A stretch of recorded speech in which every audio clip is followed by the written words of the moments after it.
ರೀತಿಯಲ್ಲಿ ಅನೇಕ ಕೊಲೆಗಳಾಗ್ತಾ ಇದೆ.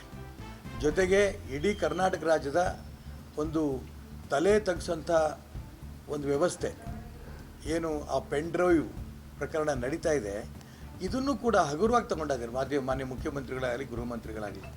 ಕೇಂದ್ರ ಸರ್ಕಾರದ ಮೇಲೆ ಬೆಟ್ಟು ತೋರಿಸ್ತಾ ಇದ್ದಾರೆ. ಕೇಂದ್ರ ಸರ್ಕಾರ ನಾವು ಹೇಳಿದ್ರು ಕೂಡ ಇನ್ನೂ ಕೂಡ ಅದಕ್ಕೆ ಬೇಕಾದಂಥ ಅವ್ರದ್ದು ಪಾಸ್ಪೋರ್ಟ್ ರದ್ದು ಮಾಡಿಲ್ಲ, ಈ ರೀತಿ ಹೇಳಿಕೆಗಳು ಕೊಡ್ತಾ ಇದ್ದಾರೆ.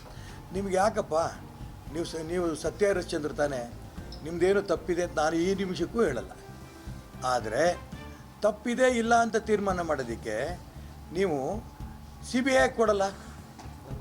ಇಡೀ ಕರ್ನಾಟಕ ರಾಜ್ಯದಲ್ಲಿ ನಡೀತಾ ಇದ್ದಂಥ ಈ ಕೊಲೆ ಸುಲಿಗೆ ಈ ರೀತಿ ಅತ್ಯಾಚಾರಗಳು ನಮ್ಮ ರಾಜ್ಯದ ಇತಿಹಾಸದಲ್ಲಿ ಎಂದೂ ಕೂಡ ನಾವು ಕಂಡಿರಲಿಲ್ಲ. ಎಷ್ಟು ಜನದ ಮೇಲೆ ಅತ್ಯಾಚಾರ ಅದು. ಒಂದು ಟಿ ವಿಗಳಲ್ಲಿ ಅದನ್ನು ಸಿ ಡಿಗಳು ನೋಡೋದಕ್ಕಾಗಲಿ, ಪತ್ರಿಕೆಗಳು ಬರ್ತಾ ಇರೋಂಥ ವರದಿಗಳಾಗಲಿ, ಪ್ರತಿನಿತ್ಯ ಟಿ ವಿಗಳಲ್ಲಿ ಮಕ್ಕಳಿಗೆ ಒಂದು ರೀತಿ ಆಧ್ಯಾತ್ಮಿಕ ಇರ್ಬೋದು, ಮಾದರಿ ಕಾರ್ಯಕ್ರಮ ಉಪನ್ಯಾಸಗಳಿರ್ಬೋದು, ಇದನ್ನು ನೋಡೋಂಥ ಅವಕಾಶವೇ ಇಲ್ಲ.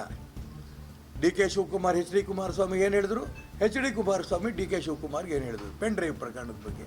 ಏನು ಇವರಿಬ್ಬರದು ನಾಟಕ ನೋಡೋಕೆ ಇಡೀ ರಾಜ್ಯ ಜನ ಇದ್ದಾರಾ? ಅದಕ್ಕೋಸ್ಕರ ನಾನು ಹೇಳ್ತೀನಿ, ನೀವು ಇಬ್ಬರ ಬಗ್ಗೆನೂ ನಾನು ಆಪಾದನೆ ಮಾಡಲ್ಲ. ಆದರೆ ರಾಜ್ಯದ ಒಬ್ಬ ನಮ್ಮ ತಾಯಿ ಅಂತ ಕರೀತಾ ಇರೋಂಥ ಹೆಣ್ಣು ಮಕ್ಕಳ ಬಗ್ಗೆ ಇವತ್ತು ಅಪಮಾನ ಪ್ರತಿದಿನ ನಡೀತಾ ಇದೆ. ಇದಕ್ಕೆ ಮಂಗಳ ಆಡಬೇಕು ಅನ್ನೋದಾದರೆ ಇಬ್ಬರಿಗೂ ಆಸಕ್ತಿ ಇದ್ದರೆ ತಾವು CBI ಕೊಡಬೇಕು ಅಂತ ನಾನು ಮಾನ್ಯ ಮುಖ್ಯಮಂತ್ರಿಗಳು ಈ ಸಂದರ್ಭದಲ್ಲಿ ಒತ್ತಾಯ ಮಾಡ್ತೇನೆ. ಇದೇ ರೀತಿ ಅನೇಕ ಘಟನೆಗಳು ನಡೆದಿದೆಯಲ್ಲ, ಈ ಎಲ್ಲ ಕೊಲೆ ಸುಲಿಗೆಗಳ ಬಗ್ಗೆನೂ ಕೂಡ ಇವತ್ತು ರಾಜ್ಯದಲ್ಲಿ ಕಾನೂನು ಸುವ್ಯವಸ್ಥೆ ಸಂಪೂರ್ಣ ಹಾಳಾಗೋಗಿರೋಂಥ ಸಂದರ್ಭದಲ್ಲಿ ನಾನು ಇಷ್ಟು ಮಾತ್ರ ಹೇಳೋಕ್ಕೆ ಇಷ್ಟಪಡ್ತೇನೆ.